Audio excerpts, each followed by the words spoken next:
మేషరాశి వాళ్లకు ఈ జనవరి నుండి డిసెంబర్ వరకు 2025 సంవత్సరము ఎలా ఉండబోతుంది అంటే కొంచెం మిశ్రమ ఫలితాలు గోచరిస్తూ ఉన్నాయి అనేటువంటిది తెలియజేస్తూ ఉన్నాను.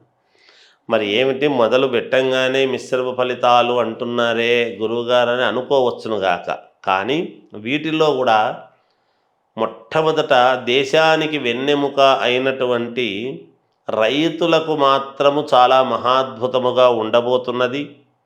అలాగే ఆడవాళ్ళు ఎవరైనా వ్యాపారం చేసుకునేటువంటి వాళ్ళకైనా, ఉద్యోగాలు చేసుకునేటువంటి వాళ్ళకైనా, రాజకీయాలలో ఉండేటువంటి వాళ్ళకైనా కూడా చాలా యోగవంతముగా ఉంటున్నది.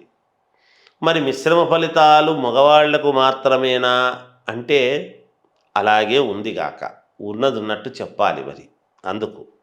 అలాగే యువతలో పెను మార్పులు సంభవించేటువంటి విధానముగా ఉండబోతున్నది ఈ సంవత్సరము 2025.